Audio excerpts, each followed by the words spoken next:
घोंसले के भीतर दो नन्हे बच्चे चिंकू और पिंकू भूख के मारे बिलख रहे थे। मम्मा, भूख लगी है, क्या कुछ खाने को मिलेगा मम्मा? पेट में कुछ नहीं है मम्मा, कुछ ला दो ना। चिकी की आंखें भर आईं। हे भगवान, मैं क्या करूं? कैसे बताऊं कि बारिश शुरू हो गई है, लेकिन मेरे बच्चों का रोना मुझसे देखा नहीं जाता। भीगूंगी, गिरूंगी, चाहे जो हो, लेकिन इन्हें भूखा नहीं देख सकती। रुको मेरे लाल, मम्मा कुछ ले आएगी, चाहे जान ही क्यों ना चली जाए। परंतु एक बात याद रखना, जब तक मैं नहीं आऊं, घोंसले में से बाहर भी मत देखना और बाहर भी मत निकलना, समझ गए ना? चिड़िया खाना लेने के लिए चली जाती है। अब इन दो बच्चों की माँ घर पर नहीं थी और बच्चे घोंसले में अकेले थे। उनके लिए यह पहली बारिश थी जो उन्हें किसी अजूबे से कम नहीं लग रही थी।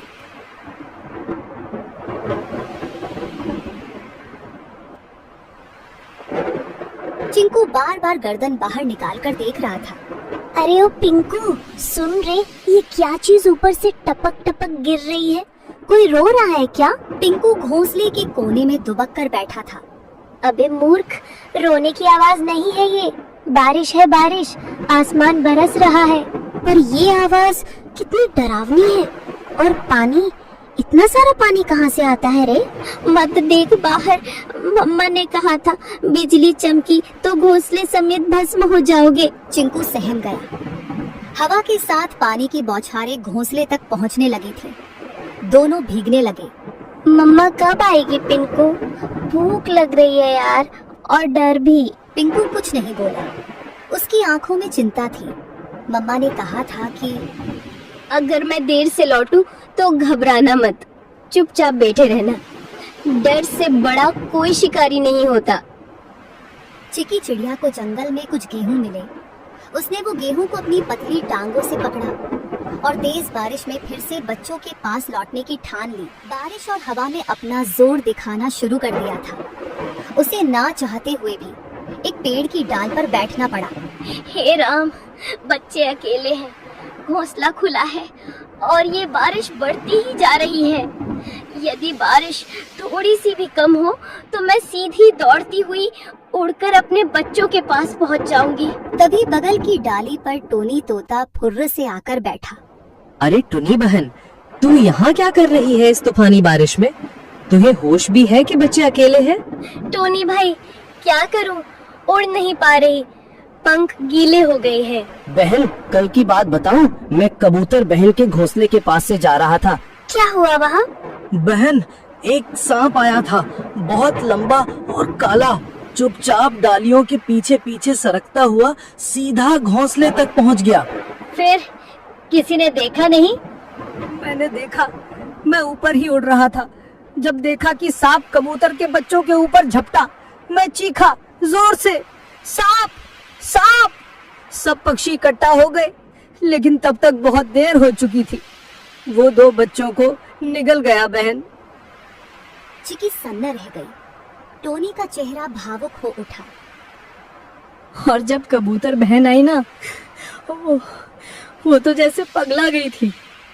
अपने घोंसले के पास आई तो देखा कि एक बच्चा खून से लथपथ पड़ा है और दो तो दिख ही नहीं रहे थे। वो बार बार पुकार रही थी, मेरे बच्चे, मेरे लाल, कहाँ चले गए तुम? उसके आंसू रुक ही नहीं रहे थे। अपने बचे हुए एक बच्चे को उसने पंखों में दबा लिया और फिर चुपचाप बैठ गई, जैसे दुनिया ही खत्म हो गई हो उसकी। मैं बता नहीं सकता कितना दर्द था उस माँ की आंखों में। टुनी की आंखें भर आईं। टोनी बोला, तू समझ रही है ना बहन, ये बारिश सिर्फ पानी नहीं लाती, भूख से तड़पते शिकारी भी लाती है। जल्दी निकल, पेड़ों की आड़ लेकर जा, मत रुक अब। चिकी चिड़िया उड़ती है और अपने घर की ओर जाती है। बारिश चल रही थी, लेकिन अंधेरा गहरा था और ठंडी हवा अब भी तीर की तरह चल रही थी। बस कुछ ही दूर और, चिंकू पिंकू मेरा इंतजार कर रहे होंगे। तभी सामने से दो काली परछाई आई। ओए चिड़िया रानी, कहाँ चली बारिश में? चिकी चौंक गई। सामने दो शिकारी पक्षी रास्ता रोककर खड़े थे। आज तो किस्मत चमकी है, बारिश में भी नसीब ने हमें गरम गरम चिड़िया भेजी है।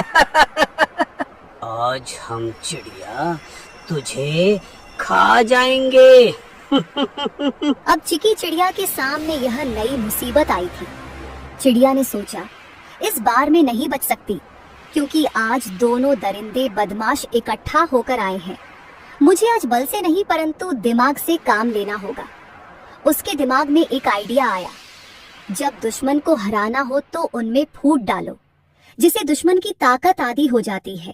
तुम दोनों बहादुर शिकारी हो ना, और मुझे खाना चाहते हो ना, परंतु तुम दोनों में से जो सबसे बड़ा शिकारी और सबसे ज्यादा ताकतवर होगा वही मुझे खाएगा। मैं तो सबसे खतरनाक हूँ, पंखों से पंजे तक मौत हूँ, मौत।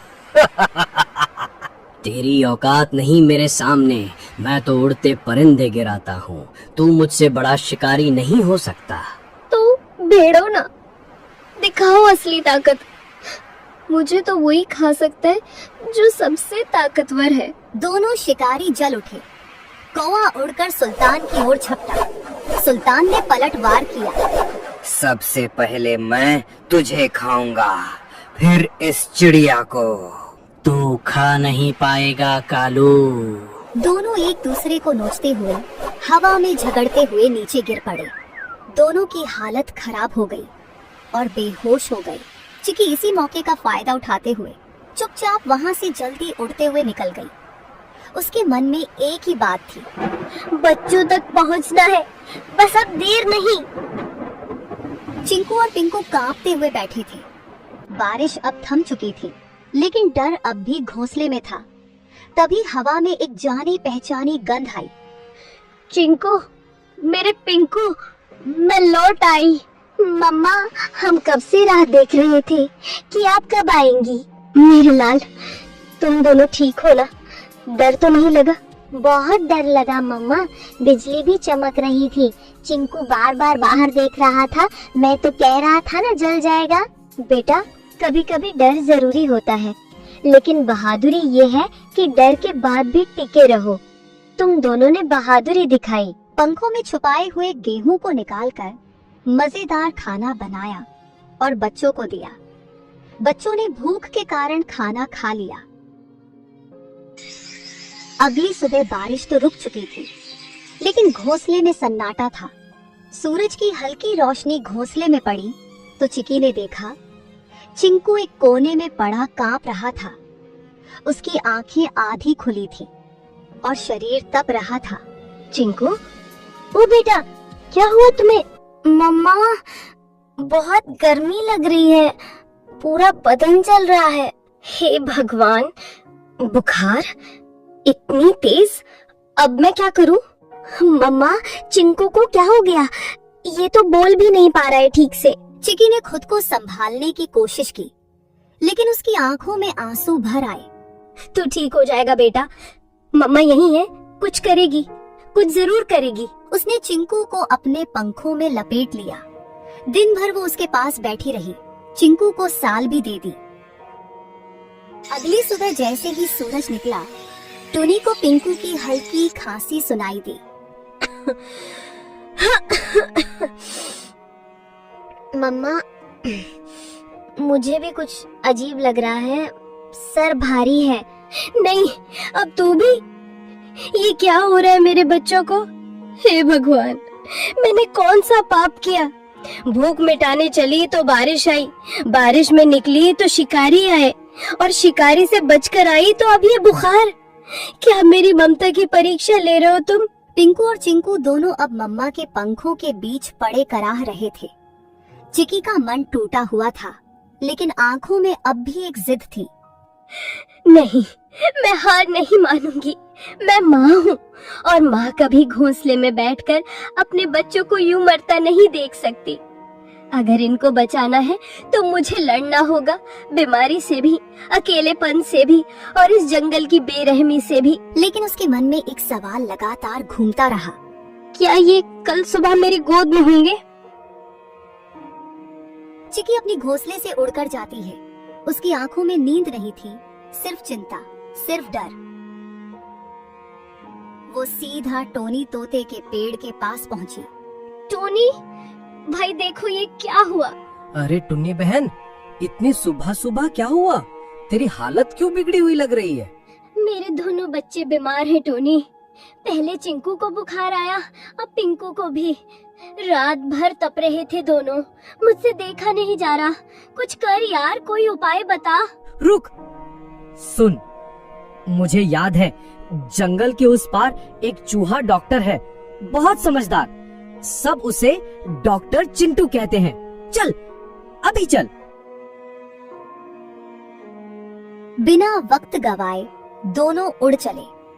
जंगल के भीतर झाड़ियों के पीछे एक पुराना सा बिल था।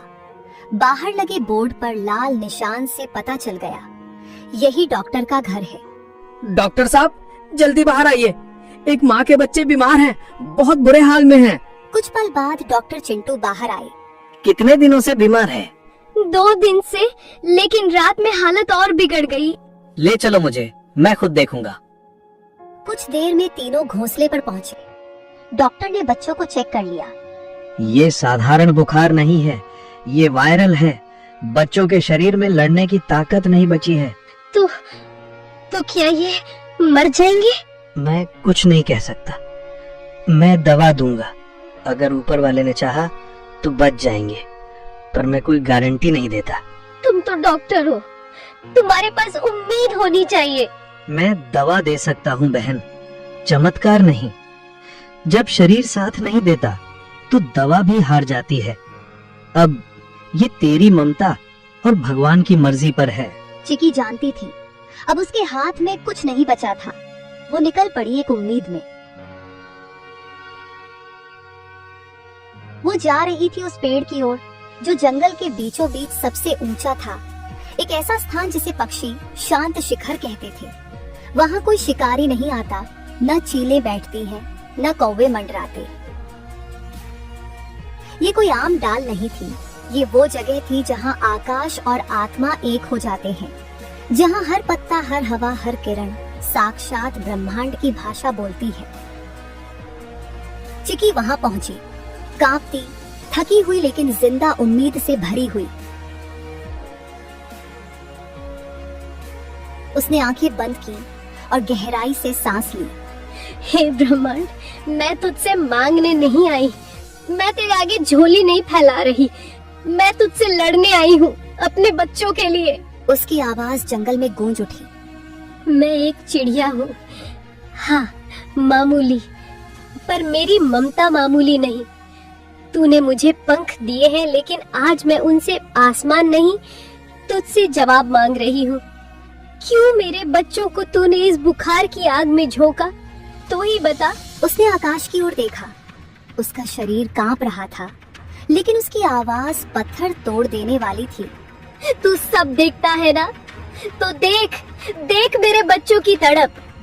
अगर तेरे नियमों में न्याय बाकी है, अगर इस जंगल में जीवन के लिए कोई जगह है, तो मेरे बच्चों को लौटा दे, वरना इस शांत शिखर से एक मरे हुए माँ की चीख उठेगी जो पीढ़ियों तक गूंजेगी। बाद उसने आंखें बंद की और गहराई से सांस ली। हे ब्रह्मांड, मैं तुझसे मांगने नहीं आई, मैं तेरे आगे झोली नहीं फैला रही, मैं तुझसे लड़ने आई हूँ अपने बच्चों के लिए। उसकी आवाज जंगल में गूंज उठी। मैं एक चिड़िया हूँ, हाँ मामूली, पर मेरी ममता मामूली नहीं। तूने मुझे पंख दिए हैं, लेकिन आज मैं उनसे आसमान नहीं, तुझसे जवाब मांग रही हूँ। क्यों मेरे बच्चों को तूने इस बुखार की आग में झोंका? तू ही बता। उसने आकाश की ओर देखा। उसका शरीर कांप रहा था, लेकिन उसकी आवाज पत्थर तोड़ देने वाली थी। तू सब देखता है ना, तो देख देख मेरे बच्चों की तड़प। अगर तेरे नियमों में न्याय बाकी है, अगर इस जंगल में जीवन के लिए कोई जगह है, तो मेरे बच्चों को लौटा दे, वरना इस शांत शिखर से एक मरे हुए माँ की चीख उठेगी जो पीढ़ियों तक गूंजेगी। बाद में चिकी जिस पेड़ पर बैठी हुई थी, वह पेड़ बोलने लगा। जाओ, अब देखो। वो उड़कर घोंसले की ओर लौटी। उसका दिल डूब रहा था, लेकिन उस डूब में एक अजीब सी शांति थी। जैसे प्रकृति ने जवाब दे दिया हो। जैसे ही उसने घोंसले में कदम रखा, वैसे चिंकू बोला, मम्मा पानी देना, मेरे होठ सूख गए हैं। चिकी खुश हो गई। अब उसके बच्चे बीमार नहीं थे। मेरे लाल, तुमने जवाब दे दिया, तुमने मेरी पुकार सुन ली। धन्यवाद है इस ब्रह्मांड का कि ऊपर वाले मैं तुझे धन्यवाद देती हूँ जो तूने मेरे बच्चों को मुझे लौटा दिया। अगली सुबह दोनों बच्चे घोंसले के किनारे खड़े थे। आंखें चमक रही थीं, चोंच में ताकत लौट आई थी। चिंकू बोला, अब हम उड़ना सीखेंगे मम्मा। तुम दोनों बारिश से बचे, वायरल इन्फेक्शन वाले बुखार से बचे। अब तुम किसी से नहीं डरोगे।